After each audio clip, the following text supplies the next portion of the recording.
do the function. Nope. I don't fuck with the fuck shit. Throwing on my belly fit. Fuck it. I'ma pop out. Welcome back to your second favorite YouTuber. I am J Shep Reacts. Let's go ahead and jump right into this. This is called Russ Exposes Rock Nation. You know, I'm gonna go ahead and give this brother a like. You know, give me a like. I really appreciate it. Now, Russ is needed in this industry. I'm gonna say what I want to say later. He is very much needed in the music industry, especially for up and coming artists or artists who just don't know how this thing operates. So y'all know Rock Nation has started a distribution platform where artists can upload their music on there and they can get 85% royalty. And this is what Russ had to say about it. He said an 85-15 split to press upload is madness. Major labels take 15% distro off the top two, so it seems like they just modeled the business off of that. If you're an artist, this makes no sense to sign up for, in my opinion. He also said facts, which I think he's already gonna say. You could literally go to. Actually, let me turn this other light, man. Hold up. Let me pause this. All right, I got the light on. But what I was gonna say, you could literally sign up for like DistroKid, pay like a yearly fee, and upload as much music as you want under your own stuff.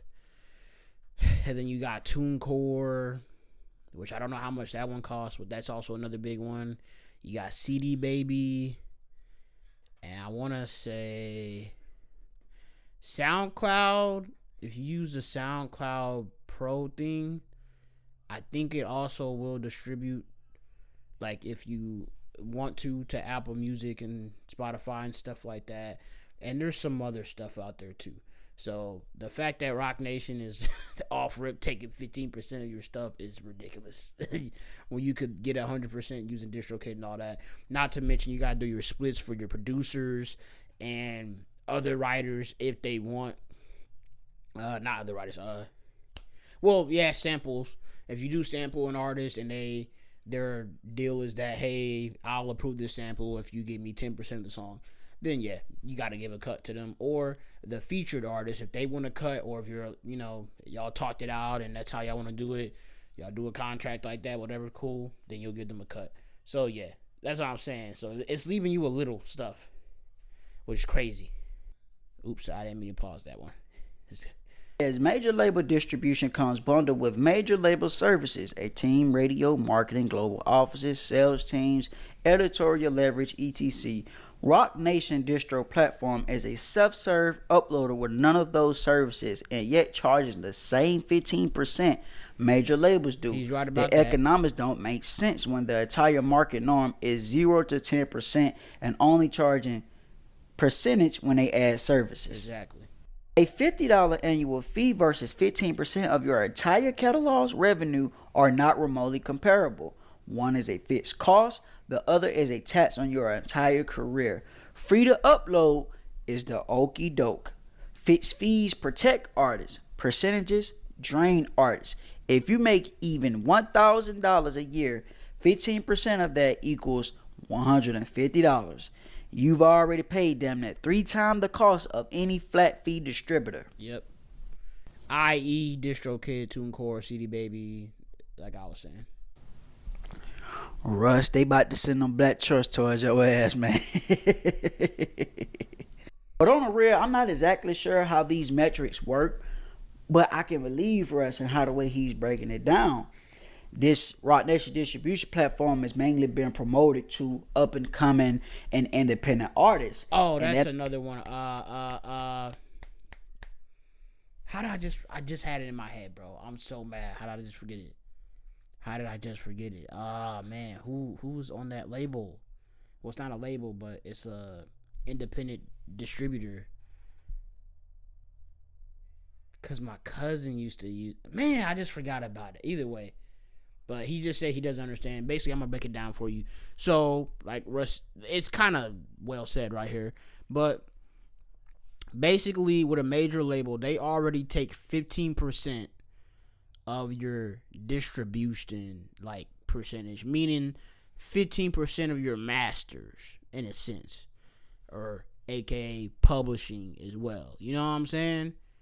Cause yeah, you got distributors and stuff like that, but then you got two. So imagine it like this: there's a 100% over here, 100% over here. You have a mechanical license and a songwriter license. Songwriter license is for every play, like, you know what I'm saying, like every play or whatever, like you're getting every stream. This is what you're getting over here, songwriter wise. Then your mechanical license, right? So when a bar or a party event that is like sponsored, whatever, like boxing matches, sports events, stuff like that, movies, because you got to get a sync agent, to do stuff like that, like with movies and shows. But if you own 100% of your publishing, then whatever they're willing to pay to use your song in those movies or those shows, or at a sports event when they put down like the list of the songs that they're using or whatever. Because if y'all didn't know that, like at like sports events and stuff like that, if they do play a song, there's like a listing or something that they have to fill out, and if they played that song that day, basically the money gets submitted to like, what is it, Ask Cap and BMI and stuff like that. I think something like that, and you get money through that because that's your publishing. You know what I'm saying? Because they're using it. Because you're basically like, you own the song in a sense. You own it, of course. That's your master / publishing. So every time someone plays it from like that side, then you're getting. So that's what I'm saying. It's like 200% together, but there's 100% like the splits in terms of that. So I could get 100% on, or not 100%, but like say if I got 50% on my songwriting, 50% goes to the producer, right? So every stream split, what is it? I think 1,000 some streams is like $1 or something like that. It's like 1,200, 1,300 streams is like $1. So split that $1, I get 50 cents every 12 to 1,300 streams or something like that, right? Cool.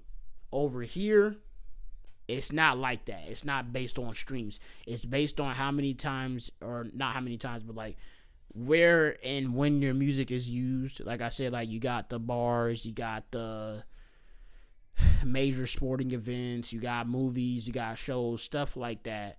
Or like on YouTube, like when people use music from artists, or they react to music from artists, and there's like the copyright claims on there. That's what also that is as well, because that's the publishing / the masters, with your BMI or ASCAP or whatever else you use. They copyright claim, so you get your money off of that stuff. So yeah, that's what that is. That's called a mechanical license as well. There's so many other terms, just a bunch of terms. Like I said, songwriting and just writer share, stuff like that. Like, yeah, but that's basically all that is, right? So what Rock Nation is doing, they're distributing, right? But they want 15% up front for, I'm pretty sure it's songwriting credits rather than your masters. Because like how he said, you make $1,000. So yeah, it's more like songwriting writer's share.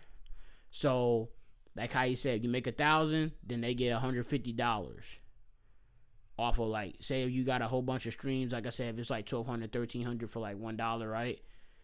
I'm not doing all that math. I'm not gonna lie to you, cause 10,000 will be like, yeah, I ain't doing all that. Either way, you get the certain amount of streams to hit 1,000, they're gonna get $150 off of you, off of that one song. Or if that's like all of what you made, then that's what they're making off of you, like out of that year. So what he's saying is, if you sign to a label, you get a team. You get like a manager, a agent, A&R, marketing team, like people you can call to help you with this, graphic designers for like your cover arts, your, possibly your merch, like all of that stuff, right? They provide that, and that's what they charge you, is 15% of the writer's share or more. because 15% is just industry standard. Is the point. So yeah, and then they already probably own a good amount, portion of your masters or your publishing. You know what I'm saying? On top of having your writer share. So the whole point is it's not worth it if you're an independent artist coming up. Say you got a little buzz, this isn't worth it to go through Rock Nation because they're not providing you nothing that DistroKid or TuneCore isn't providing you. Because they're just like, oh yeah, upload your stuff to us, but we want 50% of your writer share. But DistroKid and TuneCore and CD Baby, they don't take a percentage of your writer share at all. You decide your splits. You know what I'm saying? Depending on, what your contract is with like your beats or whatever, stuff like that. You're in control of that. They're automatically taking 15% is the point. So yeah. Hope that explanation helped you a bit. I know I was a little bit over, all over the place, but making it seem like, hey, you can just upload your music on here for free of charge. But we only taking away 15%. Right? And we're Rock Nation. We're a big name. Who wouldn't want to, be distributed under Rock Nation, right? But Russ is like, hold on. Don't fall for the okie doke. It's not as sweet as y'all think this is. They're taking away 15% of your royalty, right? Just to upload your music on there. When major labels do the same thing, but major labels give you way more, right? This Rock Nation distribution platform is not giving you as much, but they're taking the same, around the same percentage. Right, with major labels, you get a whole team, radio, marketing, global, all the shit you explained right here. You're not even getting all that through Rock Nation distribution. Like, yeah, on other platforms, you may have to pay an annual fee, but that annual fee protects you. Because with these percentages, you may get more taken out of you, right, out of your pockets, than what the fee was. Basically a Title 2.0, right? Just a little bit of fits, just a little bit better.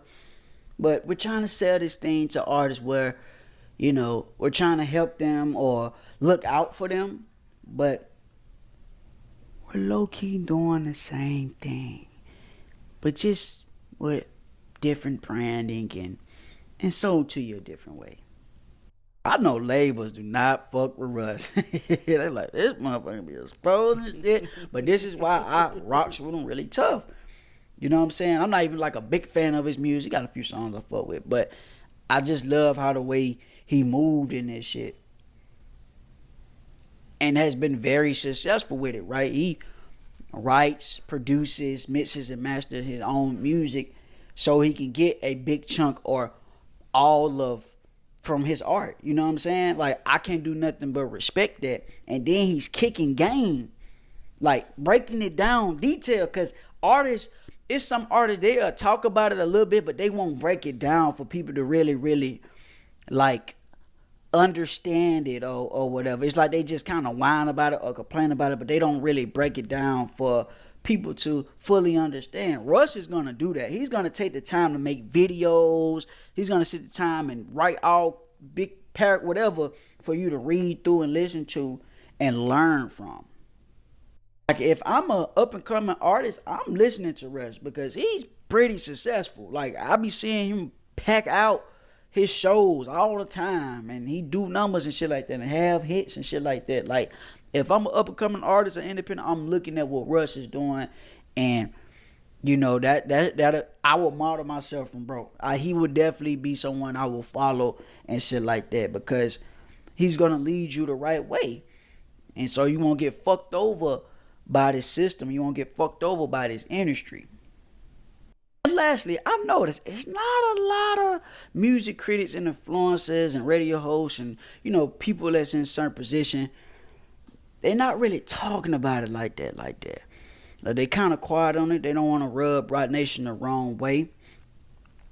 You do see a few, but they, probably don't have no ties to Rock Nation and shit like that. They don't really have to submit to them. That's why I fuck with Russ, because he's in a position where, he don't have to tiptoe around shit. Hopefully they don't start no smear campaign on him, because it seemed like anybody that kind of go against Rock Nation and shit like that, boy, you start seeing little things happen to them. I'm not gonna lie. Like, love Hove and his peoples and shit, but it does seem like as soon as you kind of go against them, it's, hopefully they don't do Russ like that. They better not. I'm gonna call that shit out if it does happen. But I know there's not a lot of people really talking about it like that. And not really calling out the bullshit. Just our nation. Yeah, that was a little short little video. That was nice, but let me say what I was gonna say in the beginning about Russ. Okay, so look, Russ, man, oh man, oh man, what was his album? There's a wolf. There is a wolf. There's a wolf, or there is a wolf. Phenomenal. He came out the woodworks with that joint. You know what I'm saying? He been built a buzz. He did the music joint like a way different way. He basically, how he did it, he oversaturated until he got a fan base, basically, like, because he would drop a song like every week or something like that, which is great. You know what I'm saying? That's great. It's just like kind of like with YouTube, how you kind of gotta drop a vid every day, or consistently somewhat. So yeah, like, and he's smart. He does his business like stuff. He knows what he's doing. Cause basically what he did was, when he blew up, after he blew up, he wanted to be bigger. He got a deal with, I think, Columbia Records, and what he did was he negotiated that, cause they wanted his masters to his previous catalog, like before, like basically he got his deal to where all of his music before them, no, y'all aren't touching that, period. I made those beats. I engineered my songs. I did everything. I wrote, I singed, I did everything. Y'all don't deserve nothing from that. But all my new stuff, basically, I'll give y'all a cut. Because like that's what he's saying. Like, they got their writer's share. And I don't know. I think they might have got like maybe 50% pub. 50% masters, maybe. I don't know if he got full 100% of the masters and the publishing, but I do know that he did give them a little bit of something, and probably like maybe a higher writer share, maybe like 20%, something like that. I don't know, but yeah. Plus, you gotta remember, he got a manager too as well. He gets a cut, and then you got producers or other artists that want cuts or something like that. It just all depends. But he did that, and he did great with that, because he did get even more famous, because you gotta remember, he had the song, the Me You, Do It Myself. There's another one I am missing, like, that's like big.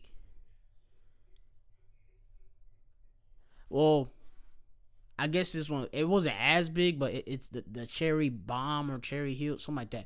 But it was pretty well known. But like I said, he had some hits on that album for sure. But thing is with Russ, right?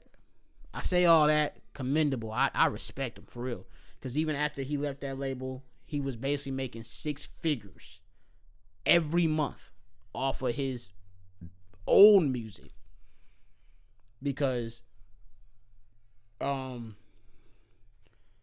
he blew up and people were going back to his older songs, and he owned 100% of all of it: songwriting, masters, pub, all of that. So that's what I'm saying. Like, he's very commendable, man, for real. And then you gotta think, throughout the whole time he was with the label, he was making that money too. So even if he was to have got dropped by the label, which wasn't gonna happen, he would have still been all right, making 6 figures a month off of his music. And he does make a lot of money. He's pretty rich. But I say all this to say, he's one of those persons where it's like, he's like, oh, I'm an asshole, because a lot of people call me an asshole, or he tries to express how he doesn't care, kind of like with DDG. Like, I fuck with DDG, and I keep saying this, if you don't care about something, you wouldn't give that much energy to it. That's what Russ does. Because I remember when Guap Dad 4000 set a bar, he said, we don't care what y'all doing, we doing Russ. Cause Russ always talks about being self-proclaimed and like cynical, like he's to himself, like I'm fuck all y'all, I'ma do me, da da da type shit. So that was the bar. It was like meant to be a double entendre like that. It was more so like a compliment, like he's saying like, oh, I'm moving like Russ, cause like I'm trying to do this shit on my own, like I don't need y'all help type, you know, like we don't care what y'all doing over there, man. We on our own shit. And Russ took it and thought it was a diss. And Guap Dad even DM'd him. Cause I think Russ DM'd him and he DM'd him like, nah, bro, that wasn't this. You know what I'm saying? Da-da-da-da. It was, it was this. And they were at some song festival. Can't remember what it was. Maybe Rolling Loud, maybe. But he invites Guap Dad to his trailer. Yeah, y'all can search this up. You got one. So Guap Dad 4000 talking about Russ. He's talked about this. He went out there to meet him, you know what I'm saying? He goes out there, he tries to dap him up, and I think he said he didn't dap him up. Basically, Russ sucker punches him, because there's a video, and basically, Russ sucker punched him, went back into his trailer, and Russ, he's even rapped about this. He has like 2-3 Nigerian bodyguards that are like his friends or something from, I don't know how long ago, but yeah, they all jumped Guap Dad 4000. It was just Guap Dad 4000 and his cameraman, and they got jumped basically. But yeah, it was, and I thought that was so lame, because bro, for you to be wanting to be in the rap game and stuff, you would understand that wasn't a diss. And even then, why would you take it that far? What made you think that was okay to do? Because he's like, oh no, I'm tired of people dissing me or talking this about me and da-da-da.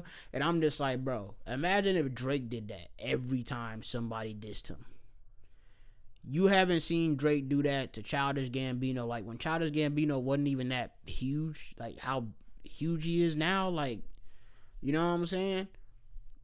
Drake never did nothing like that. And I think Drake is corny, like, you know what I'm saying? Don't be wrong, I used to bump him.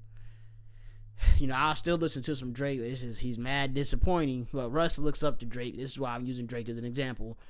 Why would you go out of your way to basically not even listen to the song and think like, oh, this wasn't a diss? And then you invite him to your trailer after he already told you it wasn't a diss. And then you sucker punch the man. And then you have your homies jump him. And I just thought that was so lame.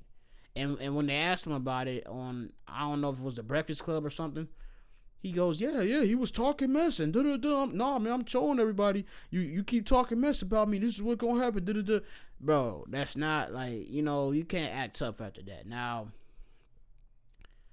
like, yeah, it's like I said, it's just stuff like that. Like, it's disappointing me. Because, like, I was rocking with Russ, too, bro. Like, he was he just has some good music. You know, I don't really like too much of his singing stuff. I like it more when he raps, and you know, I mess with him though. I respect him. Like, I take stuff like that. Like, I learned about stuff like that from him as well, like the business side of stuff. So yeah, it just is what it is though. And I'm still like kind of just like, man, why would you do that? Like it's just disappointing. When he had did that, because that was like 2018 or 2018, 2019, something like that around there. I was just like, man, Russ, why you do that? Now, he might be a changed person, and he might not, you know, if you ask him about that now, maybe he would have been like, you know what, yeah, I was tripping, but yeah. That's all I wanted to say. That was a little explanation or whatever, because that's why I'll be like, man, like, Russ, like, every time I think of him now, that's what I think of. I can't even think of all his music that he dropped like that I enjoy, because that I was just like, man, that was so lame, because I mess with Guap Dad. Guap Dad a cool ass nigga, man. Cool ass nigga, man. But yeah. Anyways, that's the video, you know what I'm saying? Shout out to Russ for exposing Rock Nation for trying to hit a lick on us artists, because that's lame. Real talk, bro. That's lame, bro. And y'all know it's lame. So, shout out to Russ for that. Love you. Appreciate you. Go ahead, like, comment, share, subscribe. You know, check out my music, all caps, J.Shep. You can find my main YouTube page in my description at IamJShep3. And go ahead, stay on the channel, watch some more videos. Until the next video, I'll see you Till the next video, whatever. I don't know. God, I just messed up my whole outro. Whatever. Deuces, man.